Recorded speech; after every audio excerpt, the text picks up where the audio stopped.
Actually Appu ಹುಟ್ಟಿದಾಗಲೇ ಅದೊಂದು power ತುಂಬಿಕೊಂಡೇ ಹುಟ್ಟಿದಂಥ star.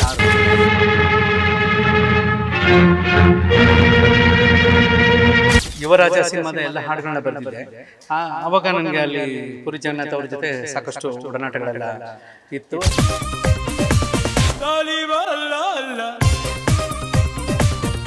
ಅಲ್ಲಿಂದ ಬಂದು ನನಗೆ ಶೇಖರ್ ತುಂಬ ಚೆನ್ನಾಗಿ ಬರೆದಿದ್ದೀರ ಅಂತ.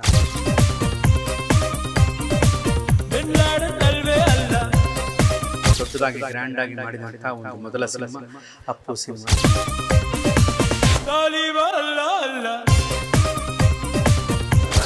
ಮಾರ್ಚ್ 14ನೇ ತಾರೀಕು ಅಪ್ಪು ಸಿನಿಮಾ ರಿಲೀಸ್ ಆಗ್ತಿರೋವಂಥದ್ದು, ಜೊತೆಗೆ ಆ ಸಿನಿಮಾಗೆ ನಿಮ್ಮ ಕೊಡುಗೆ ಅಪಾರವಾಗೇನಿಲ್ಲ ಮೇಡಮ್, ಎರಡೆರಡು ಹಾಡು ಬರ್ತಿದ್ದೀನಿ ಅಷ್ಟೇ. ಬಟ್ ಅವರ ಸಿನಿಮಾಗೆ 2 ಸಾಲು ಬರೆದ್ರು ಕೂಡ ಅದೊಂದು ಖುಷಿ ಕೊಡೋ ವಿಚಾರ. ಅಪ್ಪು ಅವರು ಈ ಒಂದಷ್ಟು ಸಮಯಗಳ ನಂತರ ದೊಡ್ಡದಾಗಿ ಗ್ರ್ಯಾಂಡಾಗಿ ಮಾಡಿದಂಥ ಒಂದು ಮೊದಲ ಸಿನಿಮಾ ಅಪ್ಪು ಸಿನಿಮಾ.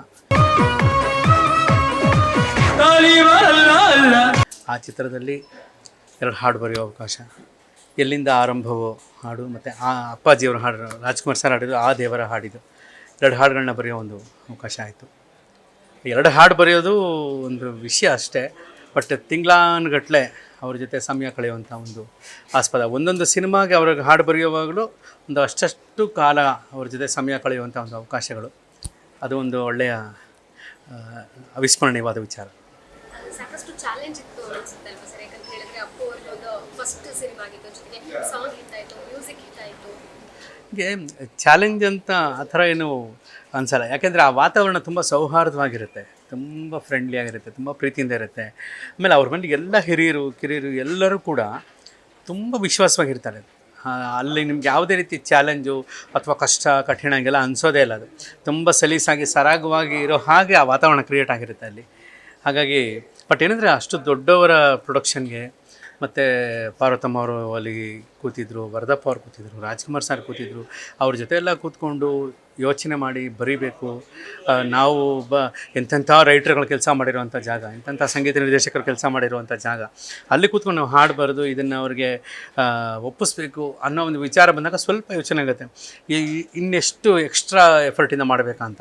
ಬಟ್ ಆ ಥರ ಏನೂ ಪ್ರಯಾಸನೇ ಇಲ್ಲ, ಸುಲಭವಾಗಿ ಸರಾಗವಾಗಿ ಕೆಲಸಗಳ ನಡೆಯೋ ರೀತಿಯಲ್ಲಿ ಅಲ್ಲಿ ವಾತಾವರಣ ಕ್ರಿಯೇಟ್ ಆಗಿರುತ್ತೆ. ಹೌದೌದು, ಅದು ನನ್ನ ಸೌಭಾಗ್ಯ. ಯಾಕೆಂದರೆ ಆ ಸಿನಿಮಾದಲ್ಲಿ ಎಲ್ಲ ಕಮರ್ಷಿಯಲ್ ಆಗಿರೋ ಹಾಡುಗಳೆಲ್ಲ ಇದೆ, ಡ್ಯುಯೆಟು, ಅದು ಇದು, ಹೀರೋ ಇಂಟ್ರಡಕ್ಷನ್ ಸಾಂಗು, ಆ ಥರ ಎಲ್ಲ ಇದೆ. ಬಟ್ ಒಂದು ಗಂಭೀರವಾದ ಸನ್ನಿವೇಶ, ಅದಕ್ಕೊಂದು ಸ್ಪಿರಿಚುವಲ್ ಆಗಿರುವಂಥ ಒಂದು ಕಲರ್ ಬೇಕು ಅಂತಂದಾಗ ಅದನ್ನು ರಾಜ್ಕುಮಾರ್ ಸರ್ ಹಾಡಬೇಕು ಅನ್ನೋ ಒಂದು ನಿರ್ಧಾರ ಆಯಿತು. ಸರಿ, ಆವಾಗ ರಾಜ್ಕುಮಾರ್ ಸರ್ ಜೊತೆ ಬಹಳಷ್ಟು ಸಮಯಗಳು ಕೂತ್ಕೊಂಡು ಅವರ ಮನಸ್ಥಿತಿ, ಅವರ ಮನಸ್ಸಿನ ಆಲೋಚನೆಗಳು, ಆ ಕ್ಷಣದಲ್ಲಿ ಅವರಿಂದ ಏನೆಲ್ಲ ಮನಸ್ಸಿನಲ್ಲಿ ಪ್ರವಹಿಸ್ತಾ ಇತ್ತು, ಇದನ್ನೆಲ್ಲವನ್ನು ಗ್ರಹಿಸ್ಕೊಂಡು ಅದನ್ನು ಈ ಕಮರ್ಷಿಯಲ್ ಸನ್ನಿವೇಶದಲ್ಲಿ ಅಡಾಪ್ಟ್ ಮಾಡ್ಕೊಳ್ಳೋಕ್ಕೆ ಒಂದು ಪ್ರಯತ್ನ ಮಾಡಿ, ಅಣ್ಣಾವರ ಮನಸ್ಥಿತಿ ಹೇಗಿತ್ತು ಅನ್ನೋದನ್ನು ನಾನು ಯೋಚನೆ ಮಾಡಿ ಬರೆಯೋ ಪ್ರಯತ್ನ ಆಗಿದ್ದು ಆ ದೇವರ ಹಾಡಿದು. ಅದು ಸಿನಿಮಾದಲ್ಲಿ ಸನ್ನಿವೇಶಕ್ಕೆ ಅನುಗುಣವಾಗಿರುತ್ತೆ. ಸಪ್ರೇಟಾಗಿ ನೋಡಿದಾಗ ಅಣ್ಣಾವರ ಮನಸ್ಸಿನ ಭಾವನೆಗಳು ಅಲ್ಲಲ್ಲಿ ಇರುತ್ತೆ ಹಾಡಲ್ಲಿ. ಅಣ್ಣವ್ರ ಕಾಂಪ್ಲಿಮೆಂಟ್ ಏನಿತ್ತು ಸರ್ ನಿಮ್ಮ ಸಾಹಿತ್ಯಕ್ಕೆ? ಅಯ್ಯೋ, ಅವರು ನಾವು ಸುಮಾರಾಗಿ ಬರೆದು ಚೆನ್ನಾಗಿದೆ ಅಂತಾರೆ, ಅದೇ ಅಲ್ಲಿರೋದು ಸಮಸ್ಯೆ. ಹಾಗಾಗಿ ನನಗೆ ಬಟ್ ಅವರ ಪ್ರೀತಿ ಅದು ದೊಡ್ಡದು.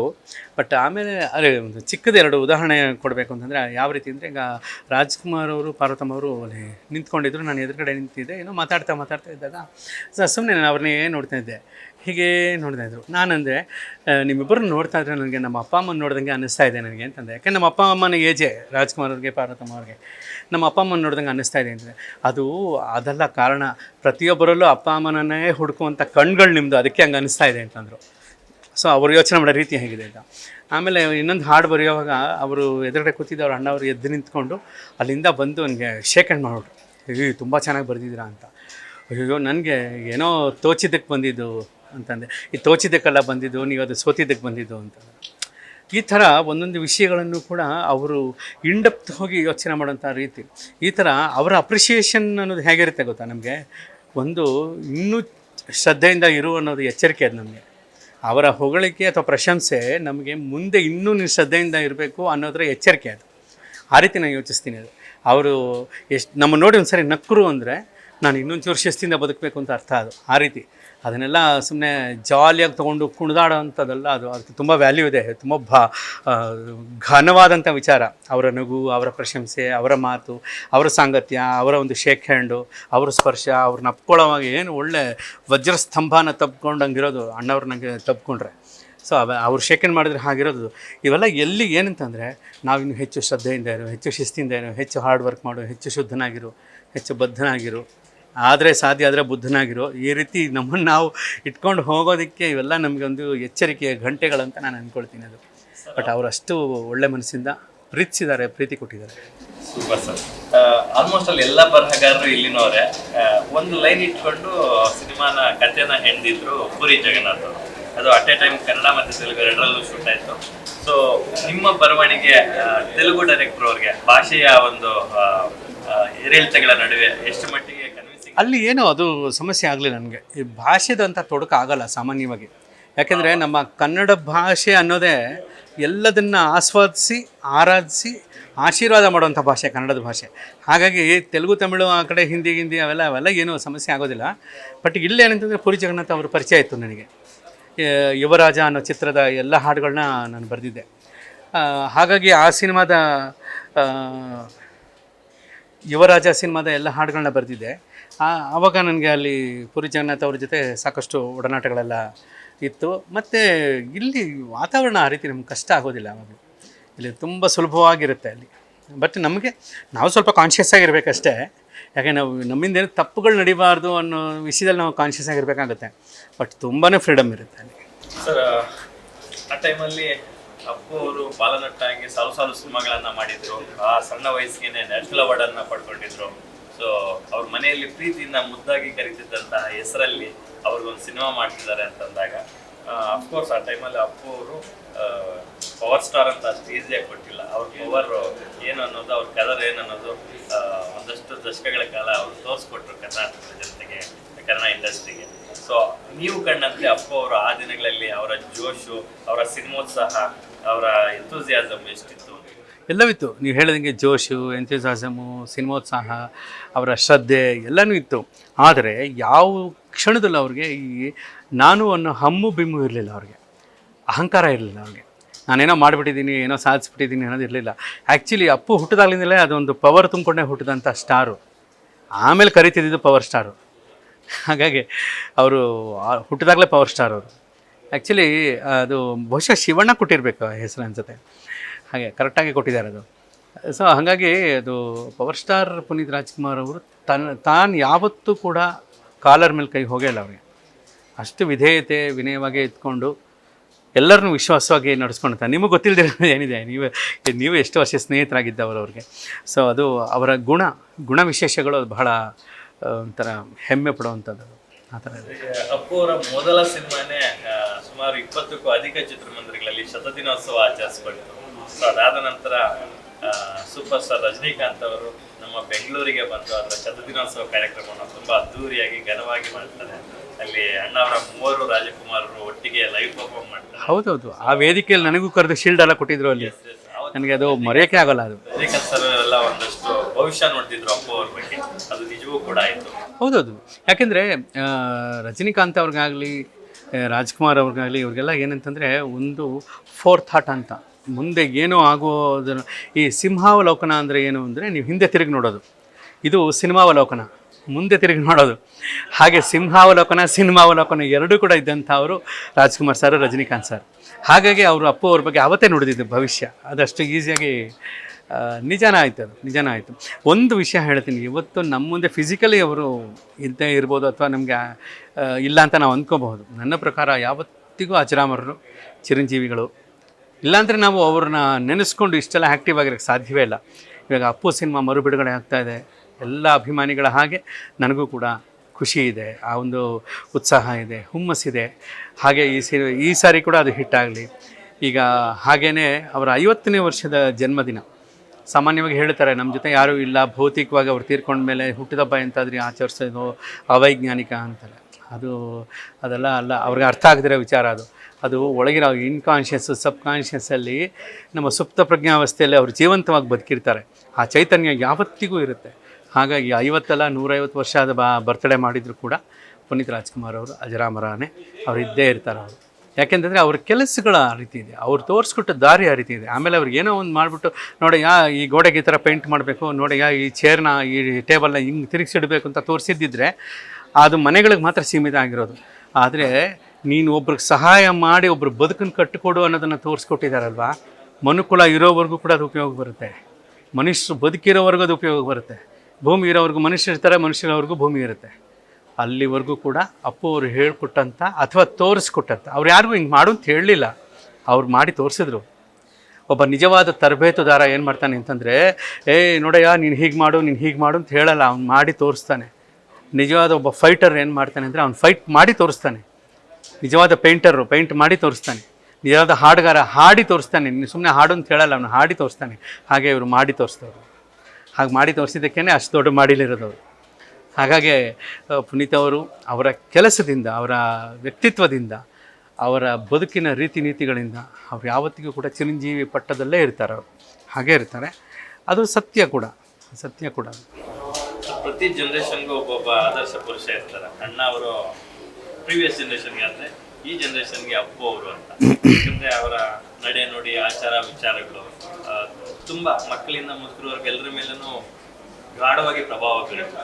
ಅದು ಅಪ್ಪೂರನ್ನ ಪ್ರತಿಯೊಂದಕ್ಕೂ ಒಂದು ಎಕ್ಸಾಂಪಲ್ ಆಗಿ ತಗೊಂತಾರೆ ಕೆಲವು ವಿಚಾರಗಳಲ್ಲಿ. ಆ ನಿಟ್ಟಿನಲ್ಲಿ ನೀವು ಕಂಡಂತೆ ನಿಮ್ಮವರ ಒಡನಾಟದ ಬಗ್ಗೆ ಅವಿನಾಭಾವ ಇಲ್ಲ, ಅದನ್ನು ನಾನು ತುಂಬ ಅದನ್ನು ಹೆಮ್ಮೆಯಿಂದ ನಾನು ಹೇಳ್ಕೊತೀನಿ. ಒಳ್ಳೆಯ ಗೆಳೆತನ, ಒಳ್ಳೆಯ ಸ್ನೇಹ. ಅವ್ರು ಯಾವತ್ತೂ ನಾನು ಡಾಕ್ಟರ್ ರಾಜ್ಕುಮಾರ್ ಅವ್ರ ಮಗ ಅಂತ ಅವರು ತೋರಿಸ್ಕೊಂಡಿದ್ದೇ ಅಲ್ಲ. ಬಟ್ ಇವರ ವ್ಯಕ್ತಿತ್ವನ ಯಾರೋ ಒಬ್ಬ ಸೌತ್ ಆಫ್ರಿಕಾದಲ್ಲೋ ಅಥವಾ ಇಂಡೋನೇಷ್ಯಾ ಮೂಲೆಯಲ್ಲಿರುವಂಥ ಒಬ್ಬ ಕಾಡಿನ ಮನುಷ್ಯ ಒಬ್ಬ ಬಂದು ಇವ್ರನ್ನ ನೋಡಿದ್ರು ಕೂಡ ಮೋಸ್ಟ್ಲಿ ಇವ್ರು ರಾಜ್ಕುಮಾರ್ ಮಗ ಇರಬೇಕು ಅಂತ ಹೇಳ್ಬಿಡೋರು. ಆ ಥರ ಇರ್ತಿತ್ತು ಇವ್ರ ವರ್ತನೆ. ಇವರೆಲ್ಲೂ ಕೂಡ ನಾನು ಡಾಕ್ಟರ್ ರಾಜ್ಕುಮಾರ್ ಮಗ ಅಂತ ತೋರಿಸ್ಕೊಂಡೇ ಅಲ್ಲ ಅವರು. ಆದರೆ ಅವರ DNA, ಅವರ ರಕ್ತಗತವಾಗಿ ಅವರ ಜೀವಕೋಶ, ನಡೆ ನುಡಿ ಉಸಿರಾಟ ಪ್ರತಿಯೊಂದರಲ್ಲೂ ಕೂಡ ಆ ಹಿರಿಯರ ಹಿರಿತನದ, ಮುತ್ಸದ್ದಿತನದ ಒಳ್ಳೆ ವಿಚಾರಗಳು, ಒಳ್ಳೆತನಗಳು, ನಡೆ ನುಡಿ ನಡವಳಿಕೆಗಳು, ಆ ಸೌಹಾರ್ದ ಗುಣ, ಔದಾರ್ಯ ಎಲ್ಲವೂ ಕೂಡ ಕರಗತವಾಗಿಬಿಟ್ಟಿತ್ತು, ಕರತಲ ಮನಕ ಆಗಿಬಿಟ್ಟು. ಹಾಗಾಗೇ ಇವರ ವರ್ತನೆಗಳನ್ನು ಜನ ಇಷ್ಟಪಡೋದು. ಸುಮ್ಮನೆ ಜನ ದಡ್ರ, ಜನ ಅವಿವೇಕಿಗಳ, ಸಾಧ್ಯನೇ ಇಲ್ಲ. ಸುಮ್ಮನೆ ಯಾರನ್ನೋ ದೇವರು ಅಂತ ಹೇಳಲ್ಲ. ಏನಿದೆ ಅವ್ರಿಗೆ ಉಪಯೋಗ ದೇವರು ಅಂತ ಹೇಳ್ಕೊಳ್ಳೋಕ್ಕೆ? ಸಾಧ್ಯವೇ ಇಲ್ಲ. ಅವರು ಒಳಗಿಂದ ಬರುತ್ತೆ, ಅದು ಒಳಗಿಂದ ಬರುತ್ತೆ. ಅಪ್ಪು ಅಂದರೆ ಅಜರಾಮರ. ಪುನೀತ್ ರಾಜ್ಕುಮಾರ್ ಅಂದರು ನಮ್ಮನೆ ಮಗು, ನಮ್ಮನೆ ಹುಡುಗ. ಇವತ್ತಿಗೆ ಎಷ್ಟು ಜನ ವಯಸ್ಸಾದವರು ಅದನ್ನು ಹೇಳ್ತಾರೆ. ಮಗುವಾಗಿದ್ದಾಗಿದ್ದ ನಗು ಇಲ್ಲಿವರೆಗೂ ಮಾಸಿಲ್ಲ, ಯಾವತ್ತಿಗೂ ಮಾಸಲ್ಲ ಅದು. ಹಾಗಾಗಿ ನಗು ಅಂದರೂ ಪುನೀತ್ ನೆನಪಾಗ್ತಾರೆ, ಮಗು ಅಂದರೂ ಪುನೀತ್ ನೆನಪಾಗ್ತಾರೆ. ಆದರೆ ನಮಗೀಗ ಸಿಗುಂದ್ರೆ ಅವ್ರು ಸಿಗ್ತಾ ಇಲ್ಲ ನಮಗೆ. ಆ ಥರ ಒಂದು ಪರಿಸ್ಥಿತಿ ಇದೆ. ಬಟ್ ಅವ್ರ ನೆನಪಿನಿಂದ, ಅವರ ಸಾಧನೆಗಳಿಂದ ಸದಾ ನಮ್ಮ ಜೊತೆ ಇರ್ತಾರೆ, ಇದ್ದೇ ಇದ್ದಾರೆ. ಸರ್, ಒಂದು ಕ್ಯೂರಿಯಾಸಿಟಿ ಅಂದರೆ ಅಪ್ಪು ಅವರ ಹಾಗೆ ಕೆ ಕಲ್ಯಾಣ್ ಸರ್ ಅವರು ಪ್ರೇಮ ಕವಿಗಳು ಎಷ್ಟು ಕವಿತೆಗಳನ್ನು ಸಿನಿಮಾಗಳಿಗೆ ಅರ್ಪಿಸಿದ್ದಾರೆ ಅಂತ ಕೇಳ್ತಾರೆ. ಅಪ್ಪುನಲ್ಲಿ ಆ ದೇವರ ಹಾಡಿದು ಎಲ್ಲಿಂದ ಆರಂಭವೋ, ಅಭಿ ಪಿಕ್ಚರಲ್ಲಿ ಈ ನಿನ್ನ ಕಣ್ಣಾಣೆ, ಮತ್ತು ವಿಧಿ ಬರಹ ಅಂತ ಗೌರ ಅಣ್ಣವ್ರು ಹಾಡಿದ್ದು, ಆಕಾಶ್ ಪಿಕ್ಚರಲ್ಲಿ ನೀನೇ, ಮತ್ತು ಕಾಲೇಜಲ್ಲಿ ಹಾಡುವಂಥ ಜನವರಿ ಫೆಬ್ರವರಿ ಹಾಡು, ಆಹಾ ಎಂಥ ಕ್ಷಣ, ಆಮೇಲೆ ಉಸಿರಾಗುವೆ, ಆಮೇಲೆ ನಮ್ಮ ಬಸವ, ವೀರ ಕನ್ನಡಿಗ, ಮೌರ್ಯದ, ಅದು ನಾನು ನೆನಪಿಸ್ಕೋಬೇಕು. ಸಾಲಾಗಿ ಅವರು ಅವಕಾಶ ಕೊಟ್ಟರು, ಸಾಲಾಗಿ ಅವಕಾಶ ಕೊಟ್ಟರು. ಅವ್ರಿಗೊಂದು ಇರ್ತಿತ್ತು, ಈ ಹಾಡು ನಮ್ಮ ಕಲ್ಯಾಣ ಬರೀಬೇಕು, ಒಂದು ಪ್ರೀತಿಗೆ ಸಂಬಂಧಪಟ್ಟಿದ್ದು ಕಲ್ಯಾಣ ಬರೀಬೇಕು, ಒಂದು ಫಿಲಾಸಫಿ ಕಲ್ಯಾಣ ಬರೀಬೇಕು ಅನ್ನೋ ಆ ಒಂದು ಇಚ್ಛೆಯಿಂದ ನನಗೆ ಅವರು ಅವಕಾಶ ಕೊಟ್ಕೊಂಡ್ಬಂದರು ಅವರು. ಅದಕ್ಕೆಲ್ಲ ನಾವು ಋಣಪಟ್ಟೇ ಇರ್ತೀವಿ, ಇಲ್ಲಾಂದರೆ ಹೇಗೆ ಸಾಧ್ಯ? ಅವರು ಬಟ್ ಕೊಟ್ಟಿದ್ದೆಲ್ಲ ಒಳ್ಳೆ ಸನ್ನಿವೇಶಗಳೇ ಕೊಟ್ಟರು. ಈ ಒಂದು ಒಳ್ಳೆ ಲವಬಲ್ ಸಾಂಗ್ ಇರ್ತಿತ್ತು ಅಥವಾ ಫಿಲಾಸಫಿ ಇರ್ತಿತ್ತು. ಆದಷ್ಟು ಮನಸ್ಸಿಗೆ ಮುಟ್ಟೋವಂಥ ಸನ್ನಿವೇಶಗಳು, ಗಟ್ಟಿ ಸನ್ನಿವೇಶಗಳನ್ನೇ ಕೊಟ್ಕೊಂಡು ಬಂದರು ಅವಕಾಶಗಳು. ಹಾಗಾಗಿ ಅವ್ರ ಕೆಲಸ ಮಾಡೋದು ಒಂಥರ ಅದರ ಆನಂದ ಬೇರೆ ಅದು. ಆಮೇಲೆ ಯಾವತ್ತೂ ಅವರು ಡಿಕ್ಟೇಟರ್ಶಿಪ್ ಮಾಡಿದ್ದಿಲ್ಲ. ಹಿಂಗೆ ಮಾಡಬೇಕು, ಈ ಥರ ಮಾಡೋ, ಹಂಗೆ ಮಾಡೋಂಗೆ ಚಾನ್ಸೇ ಇಲ್ಲ. ಆ ಕುಟುಂಬದಲ್ಲಿ ಯಾರೂ ಹಂಗೆ ಮಾಡಿಲ್ಲ. ಅದು ಆ ಸ್ವತಂತ್ರ, ಅಭಿವ್ಯಕ್ತಿ ಸ್ವತಂತ್ರ, ಭಾವನೆಗಳ ಸ್ವತಂತ್ರ, ಅದೆಲ್ಲದು ಇದ್ದಿದ್ದಕ್ಕೆ ನಾವು ಏನೋ ಹೇಳೋಕ್ಕೆ ಪ್ರಯತ್ನ ಮಾಡಿದಾಗಲೂ ಕೂಡ ಅದರಲ್ಲಿ ಇನ್ನೇನೋ ಒಳ್ಳೆಯದನ್ನು ಹುಡುಕಿ ಅವ್ರನ್ನ ಆರಿಸ್ಕೊಂಡ್ರು. ಅದಕ್ಕೆಲ್ಲ ವರದಪ್ಪ ಅವ್ರಿಗೆ, ಅಣ್ಣ ಅವ್ರಿಗೆ, ಪಾರ್ವತಮ್ಮ ಅವ್ರಿಗೆ, ಅಪ್ಪು ಸರ್ಗೆ ಯಾವಾಗಲೂ ತುಂಬ ಋಣಪಟ್ಟಿರಬೇಕು. ಸುಮ್ಮನೆ ಏನೋ ಇದು ಕೊಚ್ಕೊಳ್ಳೋದಲ್ಲ. ನಾವೇನೋ ನೀವು ಕ್ಯಾಮ್ರಾ ಹಿಡಿದಿದ್ದೀರಾ, ನಾನೇನೋ ಅವ್ರ ಬಗ್ಗೆ ತುಂಬ ಹೊಗಳಿ ಮಾತಾಡ್ಬಿಡ್ಬೇಕು. ಏನ್ರಿ ಉಪಯೋಗ? ಅದರಿಂದ ಎನರ್ಜಿ ವೇಸ್ಟ್ ಆಗಿಬಿಡುತ್ತೆ. ಹಂಗೆಲ್ಲ ಸುಳ್ಳು ಹೇಳಿದ್ರೆ ಹೃದಯದಿಂದ, ಮನಸ್ಸಿಂದ, ಆತ್ಮದಿಂದ ಅಪ್ಪು ಅವ್ರನ್ನ ಅಭಿಮಾನಿಸಬೇಕು ಅನಿಸುತ್ತೆ. ಅಣ್ಣ ಅವರು, ಪಾರ್ವತಮ್ಮ ಅವರು, ವರದಪ್ಪ ಅವರ ವ್ಯಕ್ತಿತ್ವಗಳಿಗೆ ಎಲ್ಲಿ ಅವ್ರ ಹೆಸರು ಹೇಳಿದ್ರೆ ನಾವು ಎದ್ದು ಕೈ ಮುಗಿಬೇಕು ಅನಿಸುತ್ತೆ. ಅಂಥ ವ್ಯಕ್ತಿತ್ವಗಳ ನೆರಳಲ್ಲಿ ನಮಗೆ ಕೆಲಸ ಮಾಡೋ ಅವಕಾಶ, ವರ್ಷಾನುಗಟ್ಟಲೆ ಅವ್ರ ಜೊತೆ ಸಮಯ ಕಳೆಯುವಂಥ ಒಂದು ಒಡನಾಟ, ಇದೆಲ್ಲವನ್ನು ಕಲ್ಪಿಸ್ಕೊಟ್ಟಂಥ ನಮ್ಮ ಕನ್ನಡ ನೆಲಕ್ಕೆ, ಕನ್ನಡ ಜನಕ್ಕೆ ನಾವು ಯಾವಾಗಲೂ ಕೂಡ ಶಿರವಾಗಿರಬೇಕಾಗುತ್ತೆ. ಈಗಲೇ ಕೊನೆಯದಾಗ ಒಂದು ಪ್ರಶ್ನೆ ಕೇಳೋದಾದ್ರೆ, ಅಪ್ಪು ಅವರು ಇದ್ದಾಗ PRK ಪ್ರೊಡಕ್ಷನ್ಸ್ ಮುಂದುವರಿಸ್ತಾ ಇದ್ರು, ಒಳ್ಳೊಳ್ಳೆ ಸಿನಿಮಾಗಳು ಮಾಡ್ತಿದ್ರು, ಹೊಸ ಪ್ರತಿಭೆಗಳಿಗೆ ಅವಕಾಶಗಳು ಕೊಡ್ತಿದ್ರು, ಅದೆಲ್ಲವೂ ಓಕೆ. ಅವರ ಅನುಪಸ್ಥಿತಿಯಲ್ಲಿ ಅದನ್ನ ಅಷ್ಟಕ್ಕೆ ನಿಲ್ಲಬಾರ್ದು ಅಂತ ಅವರ ಕನಸುಗಳಿಗೆ ನೀರೆರೆಯುವಂಥ ಕೆಲಸ. ಒಂದು ವಿಷಯನ ನೀವಿಲ್ಲಿ ತುಂಬ ಆಳವಾಗಿ ನಾವು ಗಮನಿಸಬೇಕಾಗುತ್ತೆ. ಅಪ್ಪು ಅವರು ನಮ್ಮಿಂದ ದೂರ ಸರಿದ ನಂತರ, ನಮ್ಮಿಂದ ಅಂತಂದರೆ ಈ ಭೌತಿಕವಾಗಿ ಅವರು ದೂರ ಸರಿದ ನಂತರ ಸಡನ್ನಾಗಿ ಅಶ್ವಿನಿ ಪುನೀತ್ ರಾಜ್ಕುಮಾರ್ ಅವರು ಅಷ್ಟು ಜವಾಬ್ದಾರಿಗಳನ್ನು ನಿಭಾಯಿಸ್ತಿರೋ ರೀತಿ, ಆ ಮೆಚ್ಯೂರಿಟಿ, ಆ ಮನೋಪಕ್ವತೆ ಮತ್ತು ಆ ವಿಷನ್ನು ಇಷ್ಟೆಲ್ಲ ಮಾಡಿಕೊಂಡು ಹ್ಯಾಂಡ್ಲ್ ಮಾಡ್ಕೊಂಡು ಅವ್ರು ಬರ್ತಾ ಇರೋವಂಥ ಆ ಹೆಣ್ಣುಮಗಳು ಅಶ್ವಿನಿ ಪುನೀತ್ ರಾಜ್ಕುಮಾರ್ ಅವರು, ಅವ್ರಿಗಿರುವಂಥ ಒಳಶಕ್ತಿ, ಆ ವಿಲ್ ಪವರು, ಅದನ್ನು ತುಂಬ ಮೆಚ್ಚಬೇಕಾದ್ದು.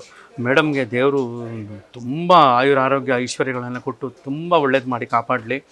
ಅಪ್ಪು ಅವರ ಎಲ್ಲ ಇಚ್ಛೆಗಳನ್ನು ಪೂರೈಸೋದ್ರ ಕಡೆ ಹೆಜ್ಜೆ ಇಡ್ತಾ ಇದ್ದಾರೆ. ಎಲ್ಲೂ ಅಳತೆ ಮೀರಿ ಮಾತಾಡ್ತಾ ಇಲ್ಲ, ಅಳತೆ ಮೀರಿ ಕೆಲಸ ಮಾಡ್ತಾ ಇದ್ದಾರೆ. ಅದು ಅಶ್ವಿನಿ ಪುನೀತ್ ರಾಜ್ಕುಮಾರ್ ಅವರ ಒಂದು ಹೆಗ್ಗಳಿಕೆ. ಖಂಡಿತ PRK ಪ್ರೊಡಕ್ಷನಿಂದ ಇನ್ನೂ ಒಳ್ಳೊಳ್ಳೆ ಸಿನಿಮಾಗಳನ್ನ ಮಾಡ್ತಾರೆ ಅನ್ನೋ ನಂಬಿಕೆ ನನಗಿದೆ. ಅವ್ರು ಮಾಡಿದ್ದೆಲ್ಲ ಹೊಸಬ್ರಿಗೆ ಅವಕಾಶ ಕೊಟ್ಟಿದ್ದೆ, ಹೊಸ ನಿರ್ದೇಶಕ, ಹೊಸ ಟೀಮ್ಗಳಿಗೆ ಅವಕಾಶ ಕೊಟ್ಟು ಹುರಿದು ಬಸ್ಕೊಂಡು ಅವ್ರ ಮನಸ್ಸು ಮಾಡಿದ್ರೆ ಎಂಥ ಲ್ಯಾವಿಶ್ ಪಿಕ್ಚರ್ನೆಲ್ಲ ಮಾಡ್ಬೋದು. ಹಾಗೆಲ್ಲ ಮಾಡಲಿಲ್ಲ. ಅವ್ರು ಮಾಡಿದ್ದೆಲ್ಲ ಹೊಸ ತಂಡ, ಹೊಸ ಕ್ರಿಯೇಟಿವಿಟಿ ಇರುವಂಥ ಟೀಮ್ಗಳನ್ನ ಕಟ್ಟಿ ಸಿನಿಮಾ ಮಾಡ್ಕೊಂಡು ಬಂದಿದ್ದು. ಅದು ನಿಜವಾಗ್ಲೂ ತುಂಬ ಅದು ಪ್ರೌಡಾಗಿ ಫೀಲ್ ಮಾಡುವಂಥ ವಿಚಾರ, ಪ್ರೈಡ್ ಅಂತ ನಾವು ಹೇಳಬೇಕು. ಹಾಗಾಗಿ ಅಶ್ವಿನಿ ಮೇಡಮ್ ಅವರು ಪುನೀತ್ ರಾಜ್ಕುಮಾರ್ ಅವರ ಉಳಿದ ಕನಸುಗಳನ್ನಲ್ಲೂ ಕೂಡ ಫುಲ್ಫಿಲ್ ಮಾಡ್ತಾರೆ ಅನ್ನೋ ನಂಬಿಕೆ ಅಪ್ಪು ಅವರ ಒಡನಾಟದಲ್ಲಿದ್ದ ನನಗೆ ಅನ್ನಿಸ್ತಾ ಇರುತ್ತೆ. ಎಲ್ಲರಿಗೂ ಒಳ್ಳೆಯದಾಗಲಿ. ಮೊದಲನೇದಾಗಿ ಮತ್ತು ಪ್ರತಿ ಸಾರಿನೂ ಪುನೀತ್ ರಾಜ್ಕುಮಾರ್ ಅವರಿಗೆ ಜನ್ಮದಿನದ ಶುಭಾಶಯಗಳು. ಅಪ್ಪು ಸಿನಿಮಾ ಮರುಬಿಡುಗಡೆ ಆಗ್ತಾಯಿದೆ, ತುಂಬ ಒಳ್ಳೆಯದಾಗಲಿ. ಎಲ್ಲರಿಗೂ ದೇವರು ಒಳ್ಳೇದು ಮಾಡಲಿ. ಗ್ಯಾರಂಟಿ ಚಾನಲ್ಗೆ ಕರೆದಿದ್ದೀರಾ ಪ್ರೀತಿಯಿಂದ. ಈ ಒಂದು ಸುಂದರವಾದ ಹೆಣ್ಣುಮಗಳಿಗೆ ಯಾರಾದರೂ ಪ್ರೀತಿಯಿಂದ ಗೋರಂಟಿ ಹಚ್ಚಿಬಿಟ್ರೆ ಅದು 50 ವರ್ಷ ಆದರೂ 100 ವರ್ಷ ಆದರೂ ಅದರ ಘಮಲು ಮಾಸಲ್ವಂತೆ. ಆ ಘಮಲು ಆ ಗೋರಂಟಿಲಿ ಮಾತ್ರ ಅಲ್ಲ, ಈ ಗ್ಯಾರಂಟಿಲೂ ಇರಲಿ. ಎಲ್ಲರಿಗೂ ಒಳ್ಳೆಯದಾಗಲಿ ಅಂತ ನಾನು ಹಾರೈಸ್ತೀನಿ. God bless you. ಒಳ್ಳೆಯದಾಗಲಿ. ನಮಸ್ಕಾರ.